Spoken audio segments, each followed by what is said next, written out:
Echa el suscrito para que desde una óptica legal, desde una visión jurídica, podamos plantear ciertas ideas, podamos actualizar conceptos, definiciones respecto de un tema de vital y de suma importancia que muchas veces el profesional de la salud olvida. Una de estas, en realidad, es la responsabilidad civil y penal del profesional de la salud. He estado atento a las ponencias que se han venido dando en estos casi 2 días y medio de ponencia, y en muchas de estas, en realidad, se han venido aludiendo, se han venido señalando a un conjunto de normas, a un conjunto de reglas, diría yo, a un conjunto de guías prácticas, de protocolos, y que en realidad, valgan verdades, este conjunto de normas, de reglas, de guías prácticas, de protocolos, de directivas, son las denominadas lex artis.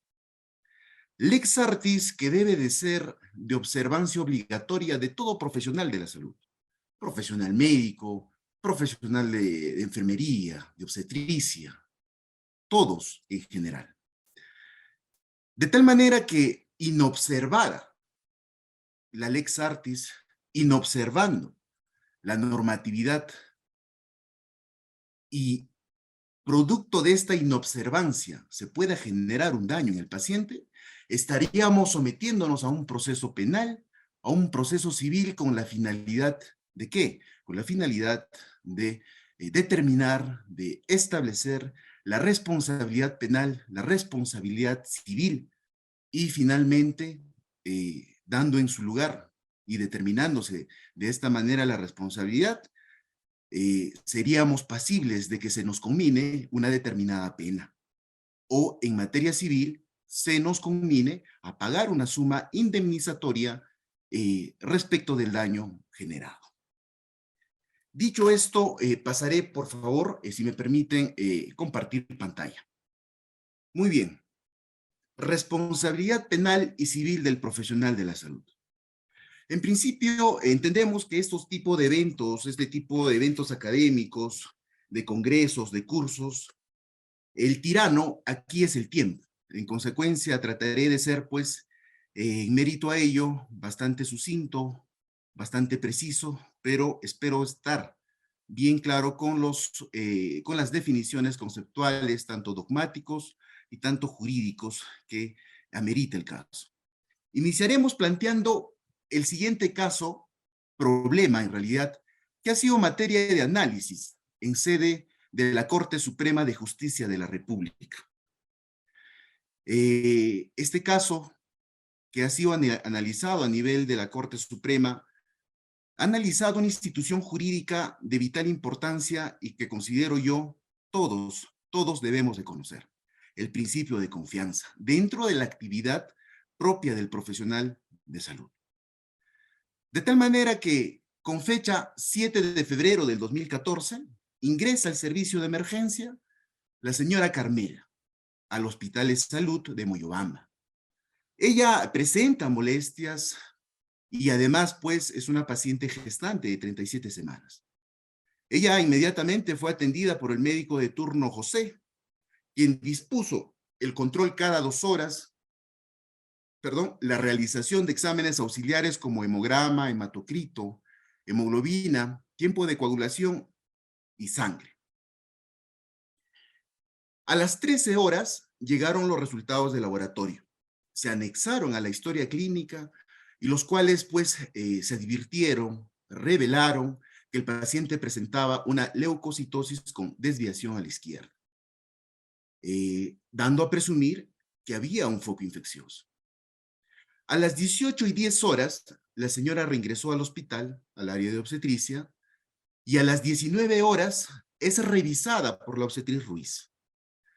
Es en este preciso momento en donde se determina que las frecuencias cardíacas fetales están en 180 por minuto. A las 21 horas se advirtió que el feto tenía frecuencia cardíaca fetal de 166 y recién a esta hora la paciente es evaluada por el médico Santos. Este galeno no tomó en cuenta, uno, dos datos esenciales que obviamente han estado consignadas en la historia clínica, como los resultados del laboratorio que indicaban una leucocitosis con desviación a la izquierda y los latidos cardíacos fetales que se encontraban pues en 180 superior a los valores normales. El día 8 de febrero del 2014 a las 00 horas, el monitoreo obstétrico se inició realizándose cada hora. Para esta hora, valga la redundancia, estaba con una frecuencia cardíaca fetal de 160. A las 8:30 horas, la frecuencia cardíaca fetal presentaba o se advertía en 140, para pasar a las 10 horas del día 8 con una frecuencia cardíaca fetal ausente. Advirtiéndose este dato, la paciente fue atendida por la obstetra Velázquez, quien dispuso inmediatamente su pase a la sala de partos. La misma que presentaba ya dilatación completa, se llamó al galeno Santos y consecuentemente a las 10:30 se produjo la expulsión, dando como resultado un parto de óbito fetal. Todos estos datos se encuentran debidamente consignados en la historia clínica.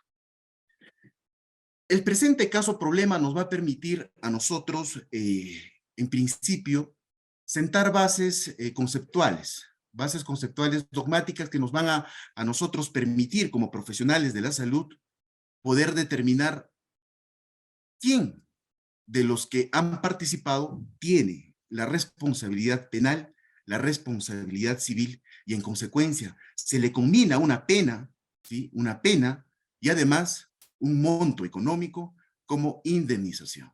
Dicho ello, pasaremos a desarrollar como un marco general algunos aspectos conceptuales. Respecto del protagonismo en la atención de la salud. Evidentemente estamos en tiempos actuales en donde tanto el conocimiento, tanto la tecnología y la ciencia ha empezado a evolucionar a pasos agigantados. De tal manera que las nociones han cambiado respecto al protagonismo en la atención de la salud. No solo la actuación del médico resulta ahora, hoy por hoy, determinante. Intervienen protagonistas como otros grupos de la profesión o otros grupos adscritos a la rama de la medicina. Profesionales de enfermería, profesionales de obstetricia, tecnólogos médicos, en fin. Pero que en un solo equipo de salud son guiados con una sola finalidad, que sus actuaciones, sus intervenciones de salud conlleven a la mejora del paciente, de su salud. Al respecto, Philip Tourneau ha establecido una gran distinción entre la responsabilidad bajo títulos diferentes, atendiendo básicamente de que durante la intervención en un paciente intervienen varios profesionales. De tal manera que cuando varios profesionales intervienen en un asunto en la atención de salud de un paciente, bajo títulos diferentes, médico, enfermero, obstetriz, la responsabilidad de uno no borra ni oculta la del otro. Ojo con este dato. Ojo. Es decir, la responsabilidad del profesional médico no puede ser ocultada, no puede ser soslayada, no puede ser ocultada por la actuación del profesional de enfermería y viceversa, o con todas las combinaciones que nosotros podamos generarla. Por ejemplo, la actuación o la responsabilidad del profesional de enfermería no puede ser soslayada, no puede ser ocultada ni borrada por la actuación del profesional en obstetricia o por la actuación del profesional médico. ¿Por qué? Porque la actuación es a título independiente, de acuerdo a sus competencias, pero con una sola finalidad: intervenir en la salud, en el restablecimiento de la salud del paciente. En esta misma línea conceptual debemos definir qué es un profesional de la salud. Y se entiende como profesional de la salud aquel personal, aquel recurso humano, que interviene en la promoción, en la educación, en la información de la salud, la prevención, el diagnóstico, el tratamiento, la rehabilitación, la paliación de la enfermedad. ¿Y a quiénes está dirigido básicamente esta intervención en salud? Esta intervención está dirigida para con la población de una determinada sociedad. Asimismo, la intervención del profesional de la salud está supeditada bajo una estructura organizacional que ya, como los organismos del Ministerio Nacional de la Salud, lo disponen de esa forma. La intervención del profesional de la salud materializa el derecho a la salud y asimismo el derecho a la vida, a la integridad física, psicológica y moral de la persona humana.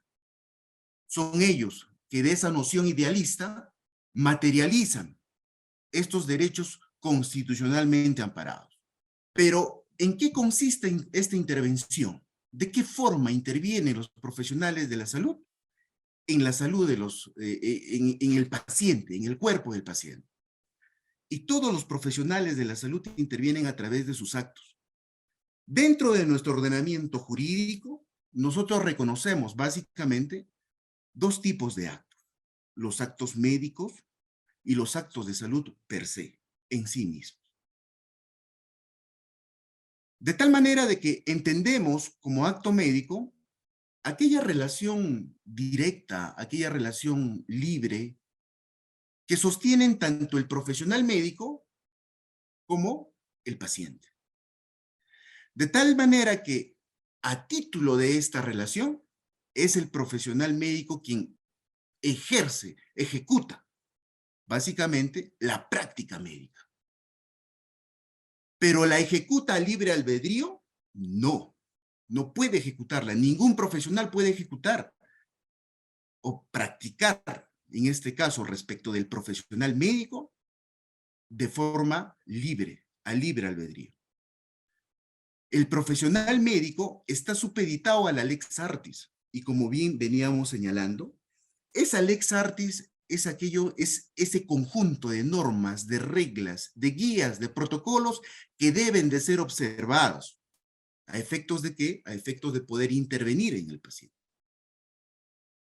A decir de ello, Fernández Cesarego, que ha sido un jurista peruano, ha desarrollado grandes estudios respecto del daño, del proyecto de vida de la persona humana, precisa que el acto médico consiste en la totalidad de los tratamientos, los procedimientos, las intervenciones por él efectuadas en relación justamente a un determinado paciente que se somete a su cuidado y a su atención profesional. En esta misma línea conceptual, pasamos a definir qué son los actos de salud. Y los actos de salud, en términos generales, vienen justamente a ser ejecutadas por todos los profesionales de la salud, no médicos, distintos al profesional médico, el profesional de enfermería, de obstetricia, el tecnólogo médico, el odontólogo y otros profesionales más que están dentro de la rama de justamente adscritos a la intervención propiamente dicho al paciente. Pero también ellos lo hacen de forma libre, sin guía, sin advertir normas, sin advertir el reglamento. No, de ninguna forma. También están supeditadas a observar la lex artis, ese conjunto de reglas, ese conjunto de guías, de protocolos que se han venido señalando a lo largo justamente de estos 2 días y medio de Congreso. De tal manera de que estos actos de salud y el acto médico se encuentran reconocidos en cada ley que justamente apruebe el ejercicio profesional. Entre ellos, por ejemplo, podemos señalar el decreto legislativo número 559 que aprueba la ley del trabajo médico. Y a decir de ello, en el artículo 4, básicamente se establece que lo fundamental del trabajo del médico cirujano es el acto médico. La misma que tiene la más alta responsabilidad moral y legal de sus efectos. Por otra parte, tenemos la ley 27669, la ley del trabajo del enfermero, y que también, dicho sea de paso, en dicha ley no establece como un acto de enfermería, pero sí señala ciertas competencias que están circunscritas, básicamente en la intervención científica, tecnológica, sistemática, en procesos de promoción, prevención, recuperación, rehabilitación y asimismo mediante la gestión del cuidado. Por otra parte, tenemos la ley 27853, la ley del trabajo de la obstetriz, la misma que también en el articulado octavo de la precitada ley, desarrolla justamente el acto obstétrico. La misma que tiene como finalidad, ¿qué cosa? Proteger, conservar la vida y la salud de la madre y del que está por nacer y del recién nacido, tal como lo establece su propia ley. En esta misma línea también tenemos la ley 28456, ley del trabajo del profesional de la salud, del tecnólogo médico,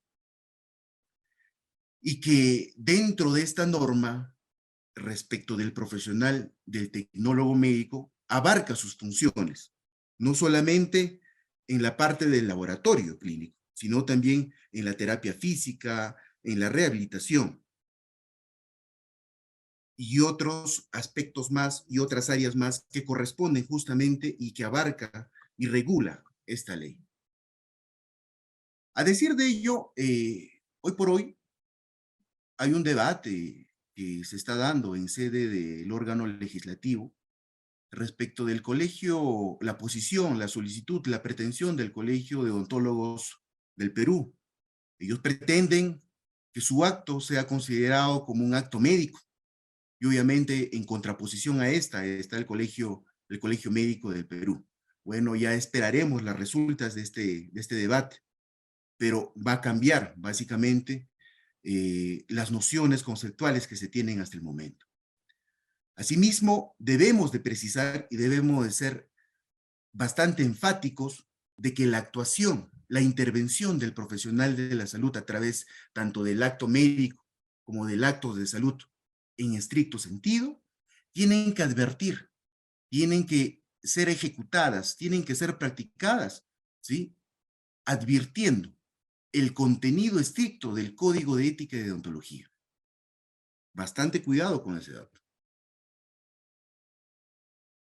Hemos señalado que la Lex Artis corresponde a ese conjunto de normas, de reglas, de protocolos, de guías, de directivas que regulan la correcta práctica del profesional de la salud.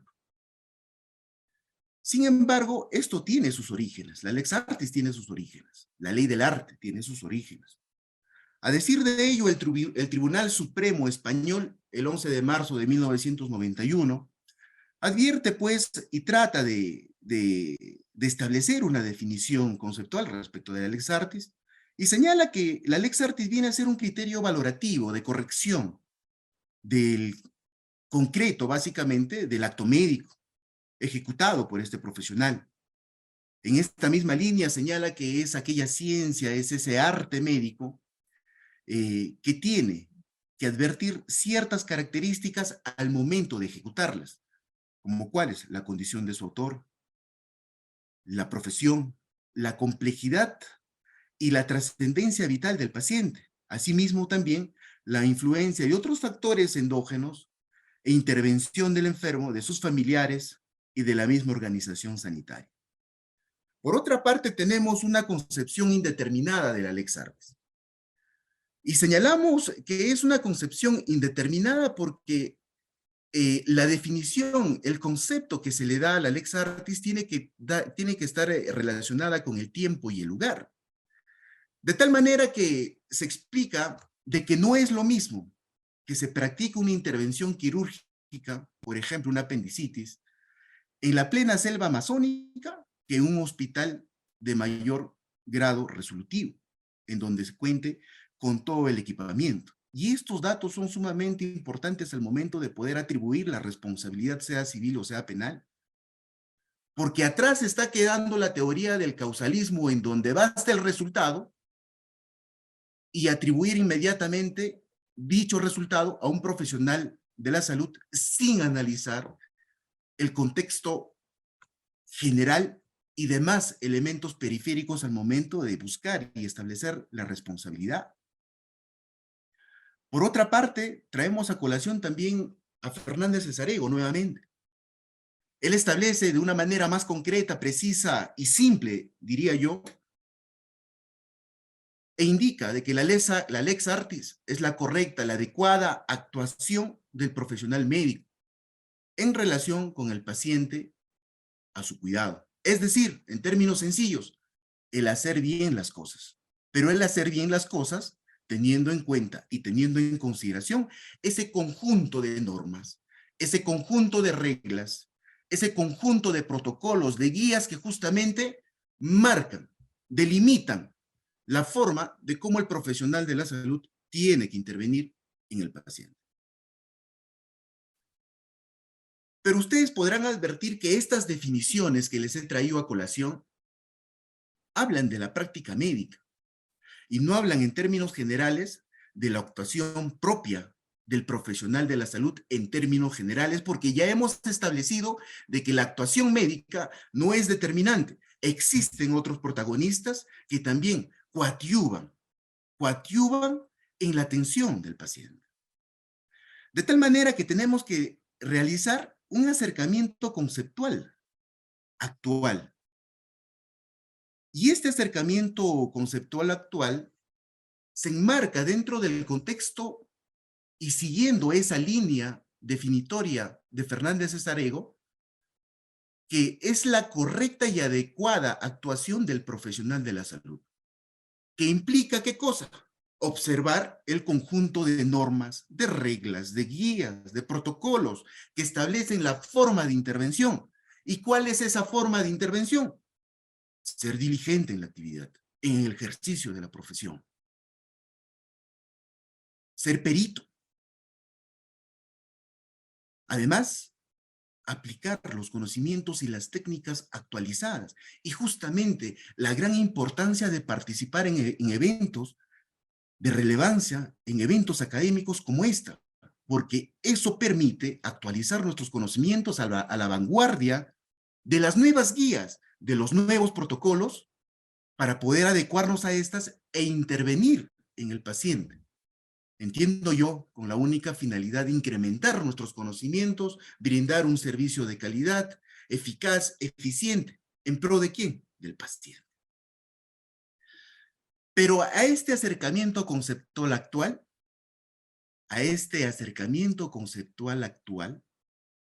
se agrega, además, la información que como derecho tiene el paciente y como deber tiene el profesional de la salud. Así lo establece la Ley General de Salud, la ley número 26842. Es decir, el profesional de la salud se encuentra obligado no solamente por una cuestión moral, no solamente por una cuestión ética, sino por una cuestión legal de informar al paciente, uno, a ser informado adecuada y oportunamente de los derechos que éste tiene al momento de someterse a un determinado servicio de salud. Asimismo, a conocer el nombre del médico responsable de su tratamiento y ojo con esto, y de las personas que se encuentran a cargo de la realización de los procedimientos clínicos. No solamente es del profesional médico, sino es de todo el equipo de salud que se encuentra inmerso, que coadyuva, que son protagonistas en la intervención de la salud. Asimismo, a tener acceso al conocimiento preciso y oportuno de las normas, de los reglamentos y condiciones administrativas del establecimiento de salud. Y un dato sumamente importante que también es de gran relevancia al momento de establecer responsabilidades, es al ser informado sobre su derecho a negarse a recibir y continuar el tratamiento. Y obviamente, si se niega el paciente, en principio, tiene que acreditarse que el paciente fue debidamente informado, máxime de las consecuencias que su negatividad a recibir un tratamiento puede atraer consigo. Hemos señalado inicialmente que existen derechos en juego. Hay un derecho a la salud, hay un derecho a la vida, a la integridad física, psicológica y moral. De tal manera de que la actuación del profesional de la salud se encuentra íntimamente relacionada con estos derechos. Y el concebir, el materializar estos derechos, el derecho fundamental a la vida, a la integridad física, psicológica, moral, al derecho a la salud, materializarlas y que, como hemos señalado, son materializadas con la intervención del profesional de la salud, al ser concebidas de esta forma, podemos en realidad cumplir con el mandato primero de la Constitución Política del Estado, la misma que establece y señala que la defensa de la persona humana y el respeto de su dignidad son el fin supremo de la sociedad y el Estado. Estos derechos fundamentales tienen amparo, tienen tutela en sede constitucional. Tanto el derecho a la salud como el derecho a la vida, a la integridad física, moral y psicológica, en principio, respecto del derecho de la salud, se encuentra establecida en el articulado 7º de nuestra Constitución Política del Estado. Respecto del derecho fundamental a la vida, a la integridad física, psicológica y moral, se encuentra establecida también en nuestra Carta Magna, en el articulado 2º, numeral 1. Así que tienen asidero constitucional. Es más, ahora vivimos en un mundo internacionalizado, en un mundo de un derecho convencional. Y a decir de ello, estando a esa cuarta disposición complementaria establecida en nuestra Constitución Política que exige que el Estado peruano debe de interpretar los derechos fundamentales reconocidos por esta a mérito, ¿a título de qué? De los convenios y los tratados internacionales. De tal manera que estos derechos en comento también de la misma forma tienen su encuentro, tienen su tutela, están establecidos, están protegidos en sede internacional, en sede convencional. A decir de ello, en la Convención Americana de Derechos Humanos se establece a partir del artículo 4 y siguientes, Pacto de San José, 1969. Se encuentran ahí establecidos. Y nuestro Estado peruano se encuentra obligado a interpretar estos derechos reconocidos en nuestra Constitución a la luz de estos convenios. De tal manera que, vulnerados estos derechos, también existen cortes internacionales en donde una persona puede acudir a estas a efectos de poder resarcir ese daño. No podemos hablar de responsabilidades si en principio no determinamos cuáles son las obligaciones. Y evidentemente las obligaciones no pasan por establecer en la presente disertación cuáles son las competencias por cada grupo profesional, sino lo que vamos a hacer en esta disertación es plantear desde un aspecto general cuál es la obligación del profesional de la salud en términos generales. Y muchas veces nos habremos preguntado, en principio, ¿pero qué relación, cuál es la naturaleza entre el profesional de la salud y el paciente? ¿Hay un contrato? ¿No hay un contrato? ¿Es por un mandato legal? ¿Quién me une al paciente? Porque yo para poder responder penalmente o civilmente, tiene que haber una relación. Y no entendemos si es contractual o extracontractual. En realidad, esto es un debate desde el año, o en este caso desde la década de los 80. Viene siendo un debate con diferentes posturas, muy pocos similes, pero no estamos en esta disertación a efectos de establecer si es o no es una relación de naturaleza contractual. Lo cierto es, ¿sí?, que nos vamos a adecuar a una posición distinta, separada de muchos, y vamos a traer a colación a Guillermo Borda. Guillermo Borda señala categóricamente, independientemente de la relación que puede existir esta de naturaleza contractual o extracontractual, la responsabilidad del profesional de la salud es lo mismo. Me explico. En una relación contractual, el paciente acude al consultorio dentro de su razonamiento, dentro de su conciencia, se hace ese acto negocial ¿sí? Asiente, consiente el paciente y recibe el tratamiento por parte del profesional de la salud. Eso es un contrato. Pactan. Por otra parte, existe esa acepción extracontractualista. No es un contrato. ¿Y en qué circunstancias se da esa situación? Cuando un paciente, producto de un accidente de tránsito, pierde la noción del tiempo y la razón, básicamente, viene en estado de inconsciencia al servicio de emergencia. Este paciente no es que haya pactado tener un accidente, no es que haya pactado primero tener un accidente y luego acudir a los servicios de emergencia. Consecuencia, no se puede hablar de un contrato. Es una relación extracontractual, definitivamente, pero no por ello el profesional va a inadvertir las reglas de la Lex Artis para brindar su atención. He ahí la importancia. Borja dice, si se acepta la tesis contractualista, pero con concesiones de la responsabilidad extracontractual en algunos casos, se estaría juzgando con una vara distinta a una responsabilidad idéntica. Vale decir, el profesional médico o el profesional de la salud, quien fuese el responsable de brindar la atención, la atención al paciente, tanto que el paciente venga en un consultorio o acuda a un servicio de emergencia, el profesional de la salud está obligado a actuar con la debida diligencia. Está obligado a actuar teniendo en cuenta, observando, advirtiendo la Lex Artis, ese conjunto de normas, de reglas, de guías y de protocolos. Consecuencia, no se hace una distinción entre lo contractual y lo extracontractual.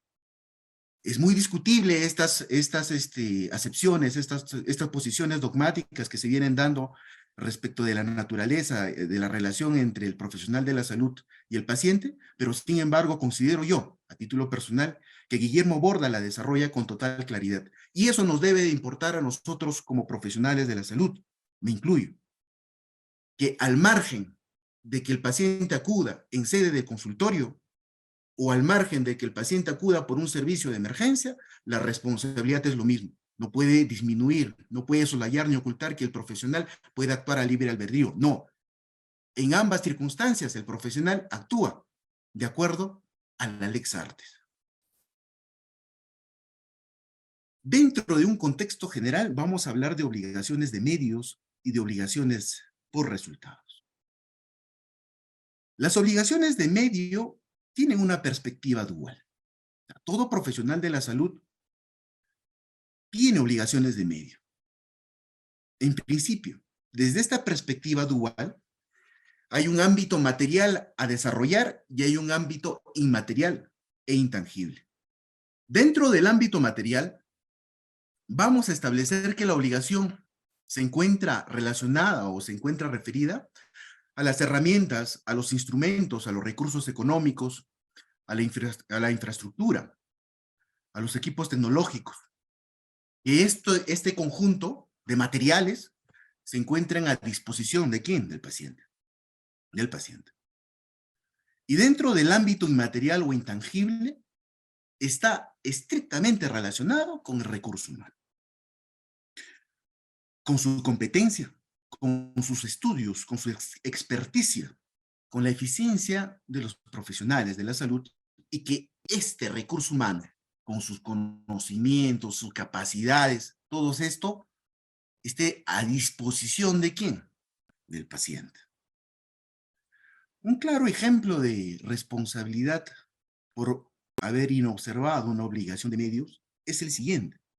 Fíjense ustedes.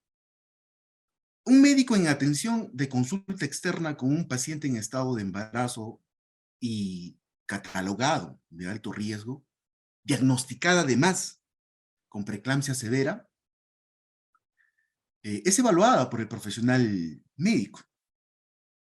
Pero sin embargo, el profesional médico decide una conducta ambulatoria con tratamiento antihipertensivo. Obviamente, como consecuencia de esta decisión, se da el agravamiento y el posterior deceso tanto del paciente como también del feto.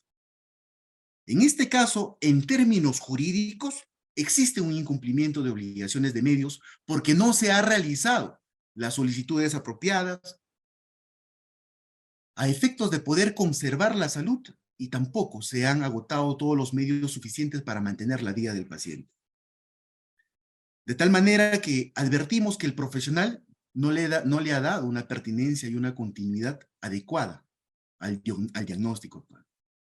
Y esto en realidad ya está establecido en las guías prácticas, en los protocolos, la forma de cómo debe de actuar. Pero inobservar una guía, un reglamento, una norma que ya está previamente establecida y producto de esta se genera un daño en el paciente, implica desde ya una responsabilidad. En el caso en concreto, homicidio culposo. Dentro de las obligaciones de resultado, o como responsabilidades atribuidos por incumplimiento de las obligaciones de resultado, poco se dan en realidad dentro del ámbito de la emergencia, de la atención de paciente crítico. Porque dentro de los servicios de emergencia, dentro de los servicios hospitalarios, existe una obligación de medios, no de resultados. Definitivamente no de resultados. El de resultados, por ejemplo, se puede dar en las cirugías estéticas, en los procedimientos cosméticos, en donde el cirujano plástico ofrece como resultado un cambio, por ejemplo, en el físico del paciente. Y el paciente espera del profesional de la salud, del médico, que eso sea así, que haya un cambio físico en el paciente. Pero un físico en términos de daño, no, definitivamente no, sino en términos de mejoramiento del aspecto físico. He ahí la gran diferencia. Un profesional de la salud en el área crítica no puede ofrecer de ninguna forma a que un paciente accidentado, que un paciente con accidente cerebrovascular pueda, luego de la atención, luego de la intervención, terminar sin secuela alguna. Eso es prometer resultado. Y de ninguna forma, dentro del ámbito de la intervención de las emergencias, se puede prometer como resultado esa actuación. De tal manera de que al momento de poder defenderse respecto de una atribución de responsabilidad civil o penal, es más estricto, es más rígido en realidad para aquel profesional que está sometido justamente a la obligación de brindar un resultado al paciente. A decir de ello, y dentro del ámbito de derecho de obligaciones, el profesor Tamayo señala que el deudor, haciendo de paciente, se obliga a tener del bien pretendido por el acreedor, el médico, al celebrar un contrato. Hay un contrato aquí, un previo contrato. De repente quiere realizar algún mejoramiento en el aspecto físico, como una rinoplastía, un mejoramiento en la estética del físico. Entonces hay un pacto, hay un asentimiento, hay un consentimiento por parte del paciente y por parte del cirujano plástico, evidentemente, hay un ofrecimiento y un resultado. Entonces, básicamente esa es las grandes diferencias. A decir de ello, y para que quede un poco mejor y más claro este tema, su salud, la Superintendencia Nacional de Salud, presidido en aquella oportunidad en el año 2021 por el presidente del tribunal, Enrique Barsi Rospigliosi, ha hecho una gran diferencia en el acuerdo número 009-2020. Obligaciones de medios. El paciente exige al profesional no un resultado, sino exige una conducta diligente, la utilización diligente, dedicada de los medios y procedimientos, y que además estos procedimientos estén adecuados ¿a qué? A la normatividad, a la regla, a las guías prácticas, a los protocolos ya señalados. Por otra parte, la obligación de resultados, que se da dentro de la medicina satisfactiva, el consumidor espera que al solicitar los servicios del profesional médico se le asegure un resultado, como ya venía señalando.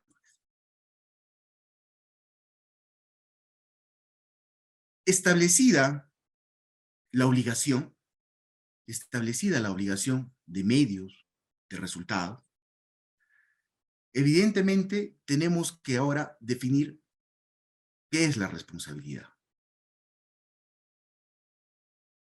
La responsabilidad tiene varias acepciones y desde varios enfoques. Puede tener una acepción desde un punto de vista etimológico, puede tener una acepción desde una definición general, asimismo también desde una responsabilidad profesional y además también, y además también desde una responsabilidad jurídica, jurídica que es lo que más nos importa a nosotros.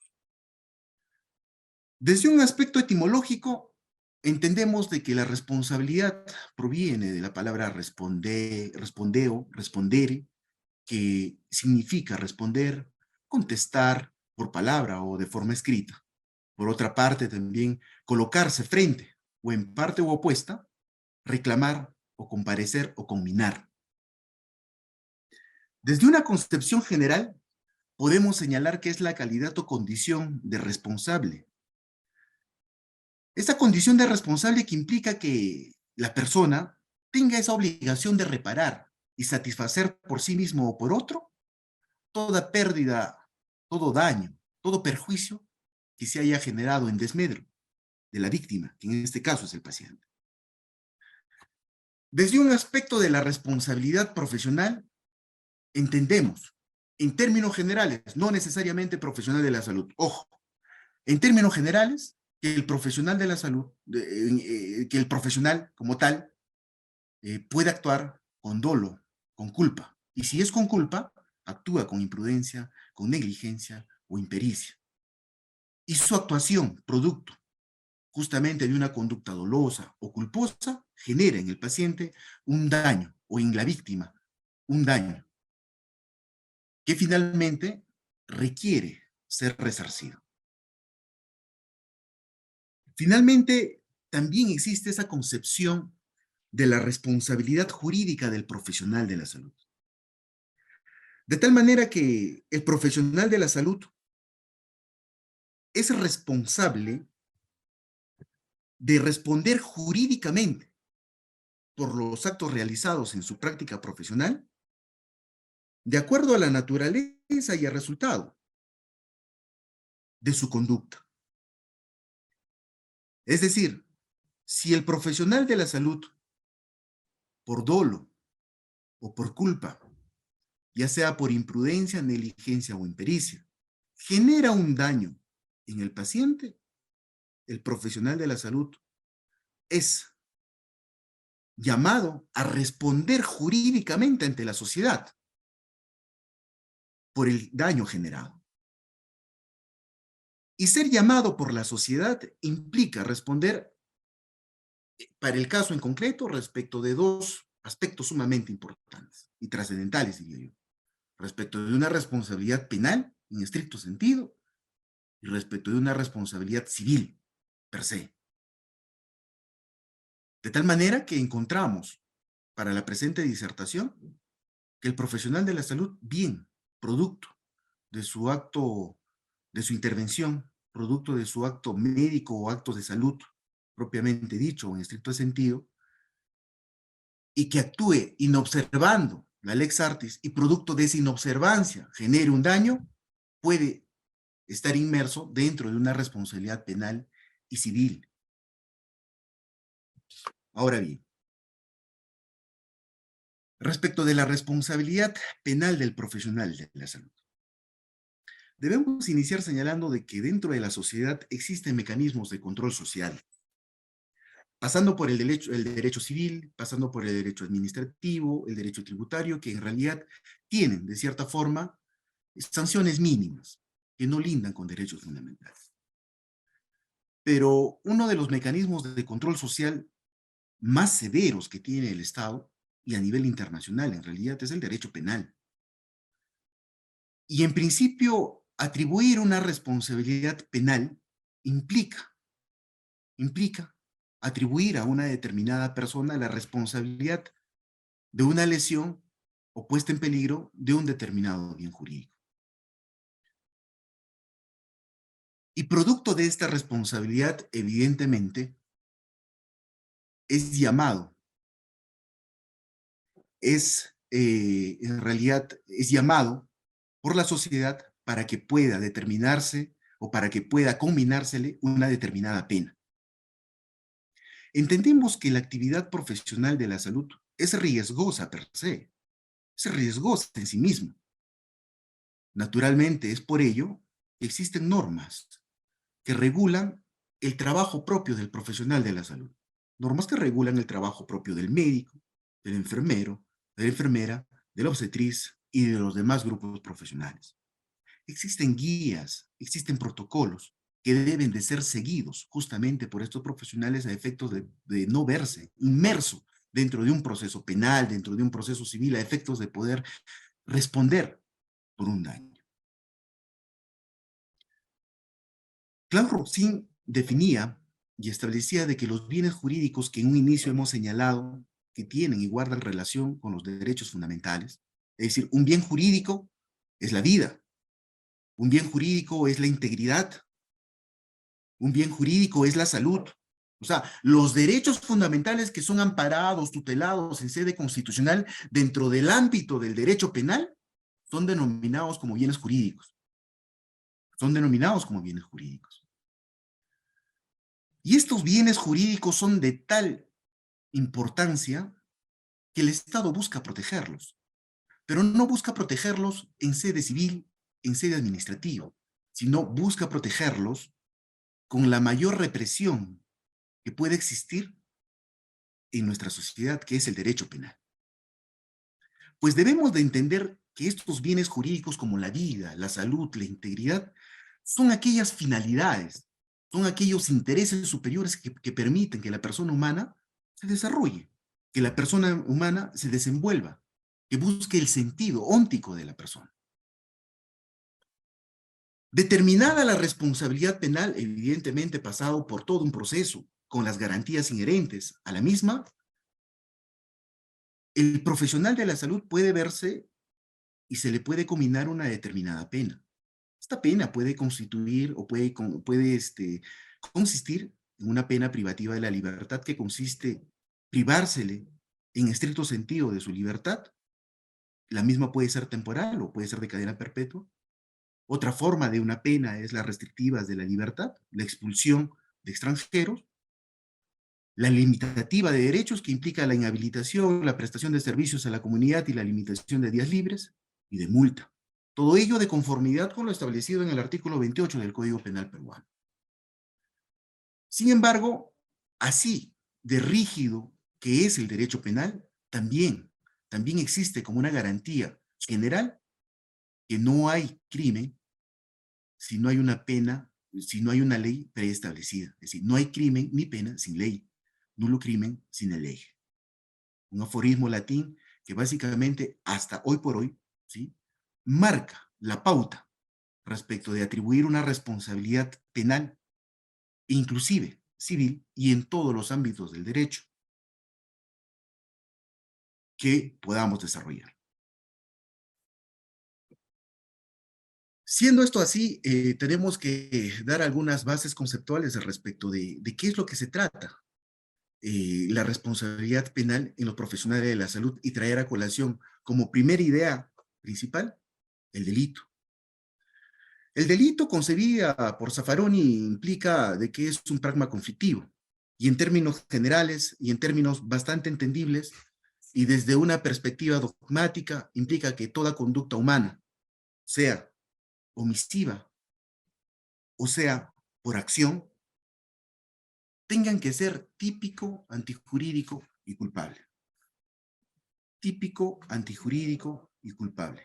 De tal manera que superada estas categorías dogmáticas, recién se establece la responsabilidad penal y puede combinarse con una determinada pena al profesional de la salud. Respecto de la tipicidad objetiva implica que se hace un juicio de tipicidad en el profesional, de la actuación del profesional de la salud.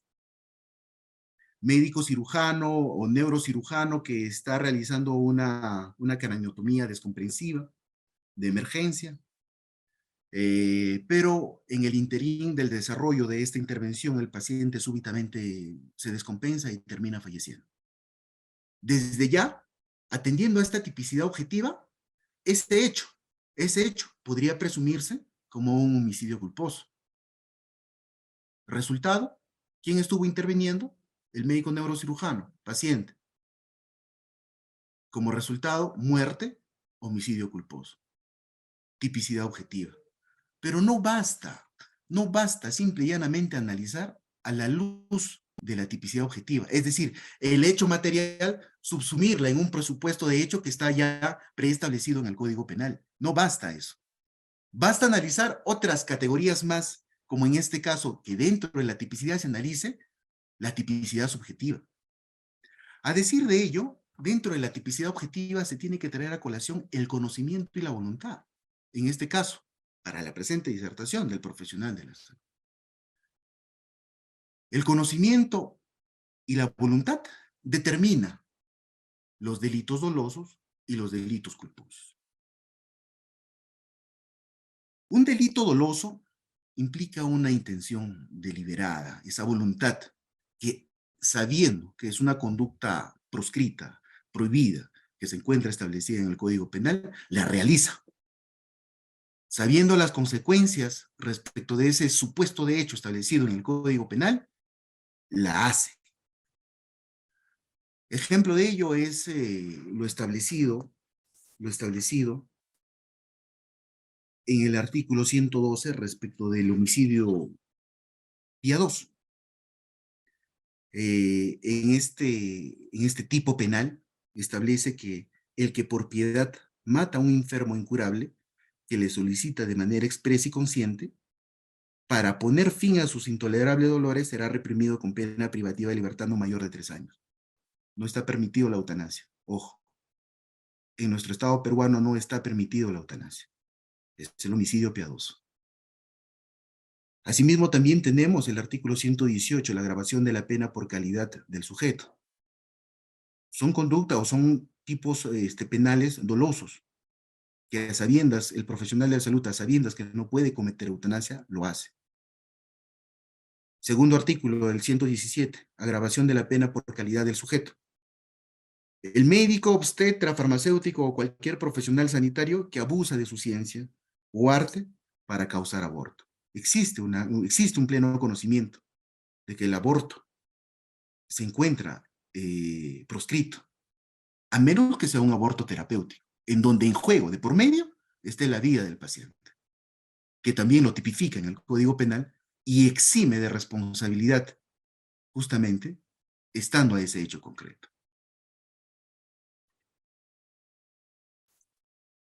Viendo lo que es la parte dolosa, ahora nos toca ver la parte culposa, que es lo que en realidad más nos importa, y es en donde básicamente casi el gran grueso del grupo, el grupo de profesionales de la salud cae en esto. Y por culpa o por un tipo penal culposo, debemos de entender de que desde ya no existe la intención. Y que sería ilógico, sería irrazonable pensar de que un profesional de la salud se haya formado para generar un daño y no un bien al paciente.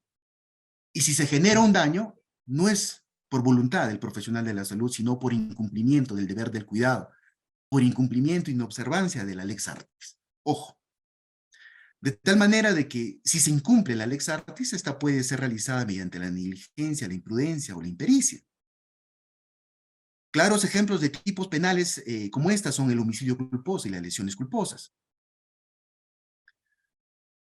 Por negligencia nosotros vamos a entender de que el profesional de la salud incumple, ¿sí? Incumple principios inherentes al arte y a la profesión. Es decir, que sabiendo lo que se debe de hacer, no lo hace. O a la inversa, sabiendo lo que no se debe hacer, se hace. Ejemplo, no medicar cuando es necesario. No internar existiendo riesgos, como en el caso que hemos visto de la preeclampsia severa. No solicitar estudios pertinentes. Por otra parte, tenemos la imprudencia. Y por la imprudencia, vamos a entender que es aquella realización de un acto a la ligera, parcial o totalmente, pero a la ligera. De tal manera que aquí se inadvierte reglas de la Lex Artis, reglas del deber del cuidado, se incrementan el riesgo o se generan riesgos. Además, que el sujeto, en este caso el profesional de la salud, obra precipitadamente, sin prever las consecuencias en las que podrían desembocar ese obrar irreflexivo, una sobremedicación, una sobredosificación. Por otra parte, tenemos la impericia, la falta parcial o total de conocimientos básicos, de conocimientos técnicos,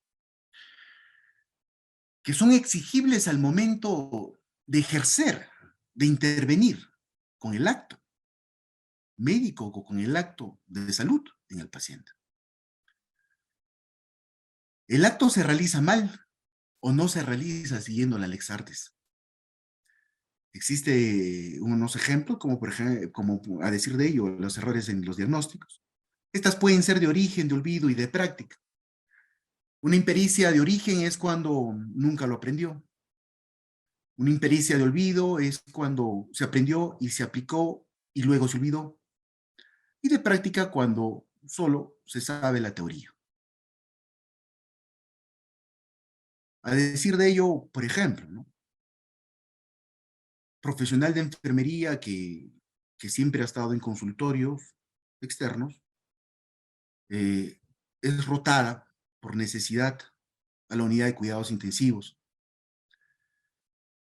Probablemente dentro de su formación académica haya podido recibir los conocimientos básicos de la atención de un paciente crítico, en ventilación mecánica, intubado, con vasopresores inotrópicos, pseudoanalgesia y demás. Pero sin embargo, por la larga data que venía ejerciendo su profesión en un ámbito distinto y es trasladada a la unidad de cuidados intensivos, sola ella, y producto justamente de ese olvido, de esos conocimientos, fallece el paciente. Estamos frente a un caso, evidentemente, en donde su actuar ha sido dentro de un contexto de impericia, falto de conocimientos y o técnicos medios exigibles durante la intervención del profesional de la salud. Como le señalaba, no basta tener como resultado muerte, tener como resultado una lesión para poder atribuir una responsabilidad al profesional de la salud. De tal manera de que existen criterios de valoración que deben traerse a colación a efectos antes de atribuir responsabilidad y que las mismas deben ser analizadas dentro del contenido propio de esta categoría de tipicidad. La creación o incremento de un riesgo no permitido es un criterio valorativo de la imputación objetiva. El principio de confianza que nos va a permitir desarrollar básicamente la postura de la Corte Suprema en el caso problema que les he presentado. Y otro criterio valorativo que puede ser la autopuesta en peligro. Que la misma es analizada a la luz de la conducta del paciente que es renuente, es negativo a recibir la atención del profesional de la salud. Respecto de la creación o incremento de un riesgo no permitido, desde ya, como les había señalado, la actuación del profesional de salud es riesgosa per se, es riesgosa en sí misma. Sin embargo, a sabiendas que es riesgosa, el profesional de la salud al momento de intervenir tiene que adecuarse a la Lex Artis.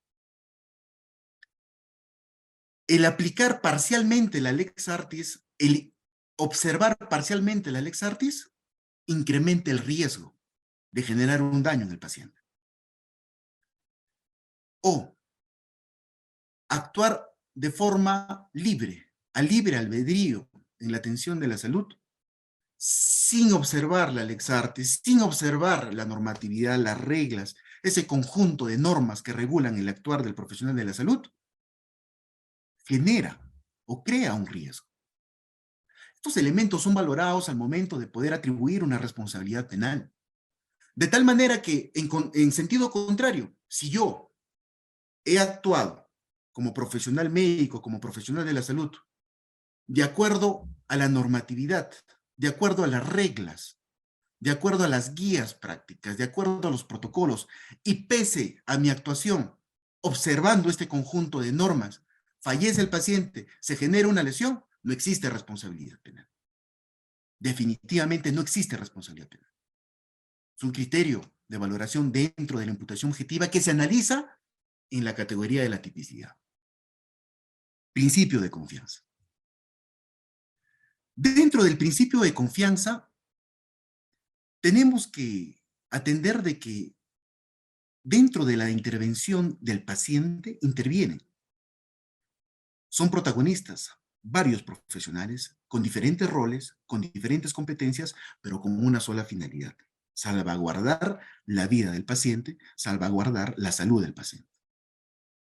Ostentan títulos diferentes, como bien lo señalaba Philippe Tourneau. Sin embargo, debemos traer a colación lo que en un inicio también se ha señalado. La responsabilidad del profesional, indistintamente sea médico, enfermero, obstetriz, no puede ser ocultado, no puede ser soslayado, no puede ser borrado por la actuación de otro profesional. Ojo. De tal manera de que cada uno es responsable por el acto de salud, por el acto médico que practica. Ejemplo, como es, como es un equipo de salud con roles diferentes, entendemos que el rol que cada uno cumple tiene esa finalidad de contribuir a la mejora del paciente.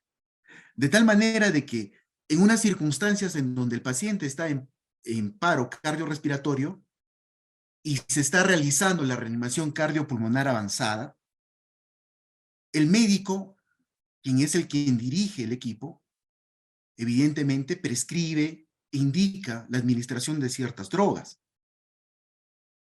Y este médico, o este profesional de la salud, este profesional médico, confía en la actividad de salud, en el acto de salud que realiza el profesional de enfermería, de tal manera que confía de que está administrando el medicamento correcto, que ha prescrito y que ha indicado el profesional médico. Eso es principio de confianza. La autopuesta en peligro. Otro criterio a valorar dentro de esta institución jurídica de la imputación objetiva es la autopuesta en peligro. Y la autopuesta en peligro no tiene nada que ver con la actuación propia del profesional de la salud. Por el contrario, la autopuesta en peligro tiene que ver con la conducta de la víctima, en este caso, con la conducta del paciente.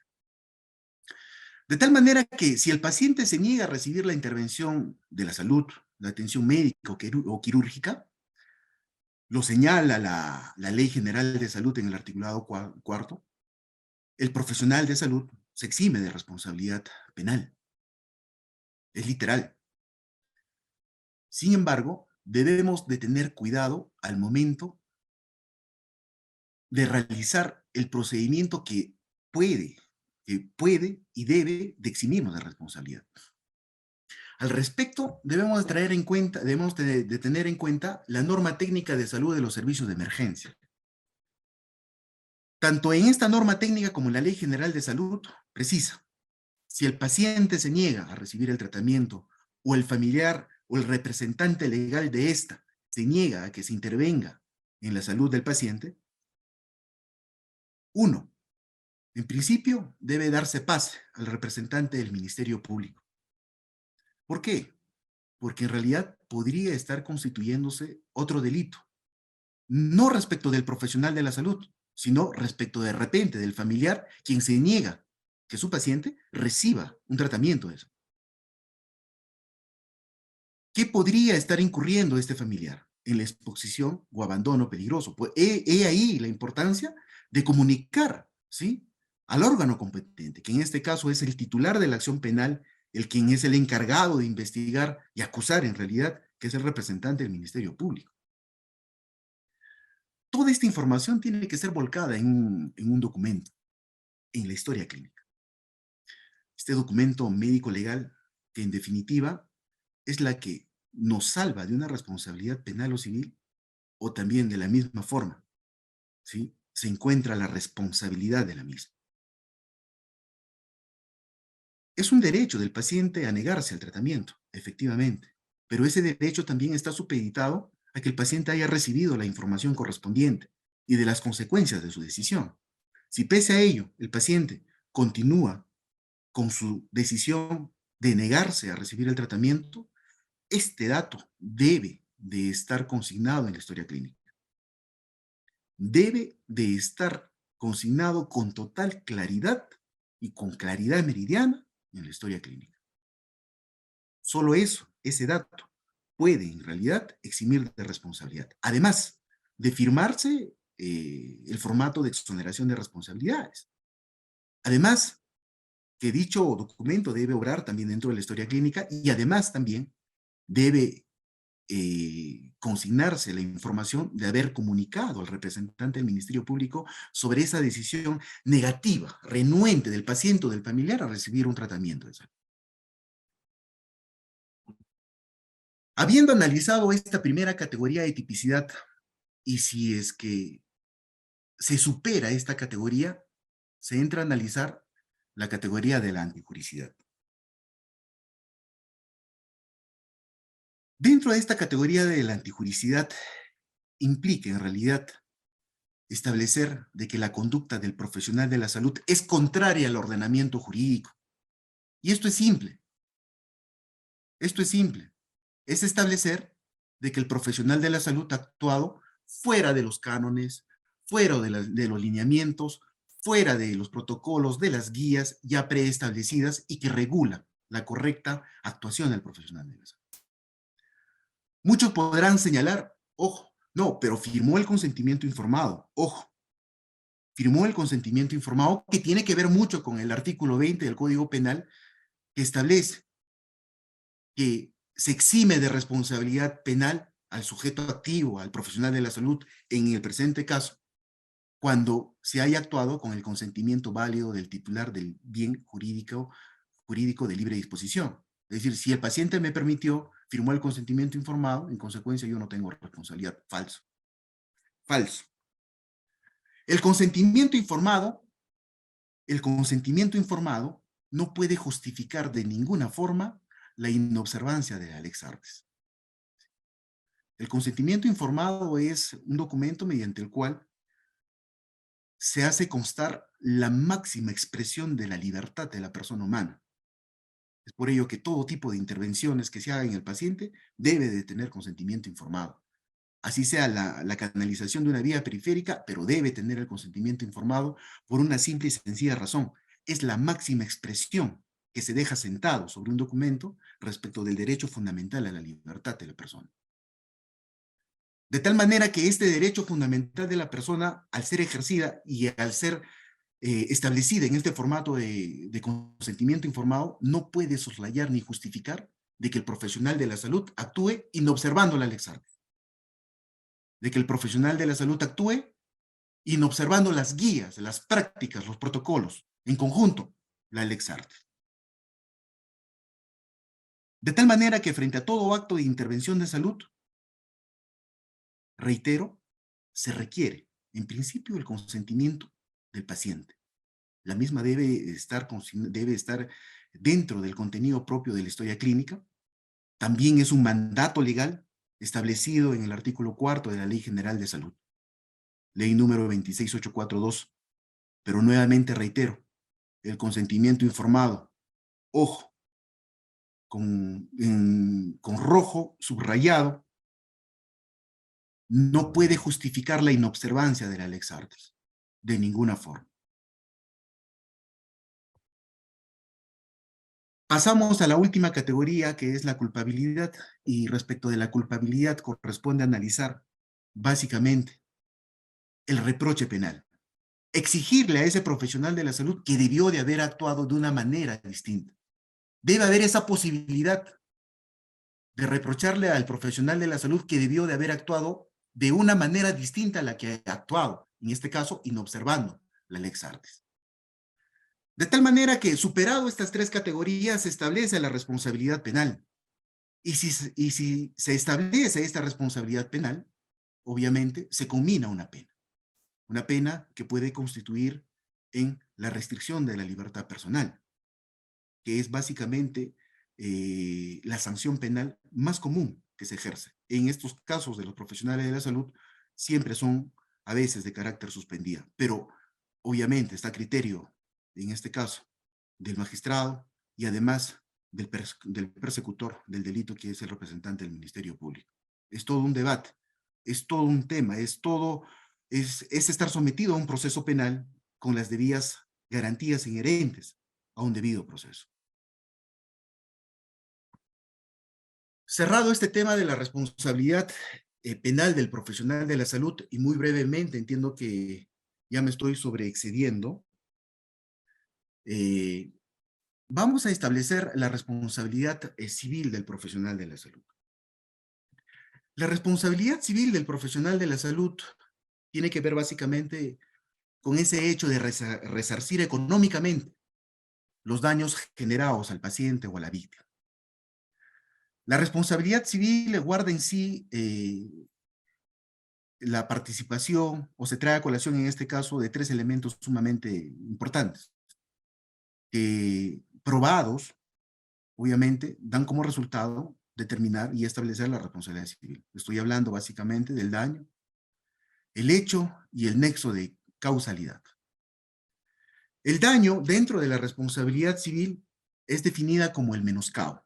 El menoscabo que sufre la víctima en un interés, en un bien jurídico tutelado por el derecho.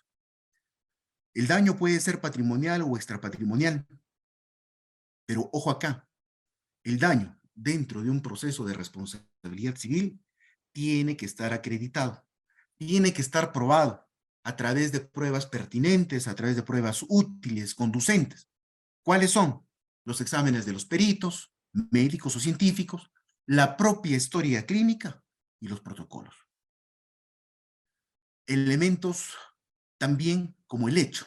El hecho es un fenómeno de experiencia natural o social, y siendo esta última la que más nos interesa, el fenómeno o el hecho social. Y el hecho es básicamente relacionado con la ejecución de una actividad, que en este caso puede ser una valoración del paciente, la toma de funciones vitales, la administración de medicamentos, la revisión y diligenciamiento de la historia clínica. Por otra parte, tenemos la relación de la causalidad, que la misma implica, básicamente, determinar, establecer la relación entre lo que vendría a ser el daño y el hecho, la actividad que ha ejercido el profesional de la salud. Dentro de la tipología del daño vamos a advertir el daño emergente, el lucro cesante, y dentro del daño extrapatrimonial, el daño a la persona y el daño a la moral.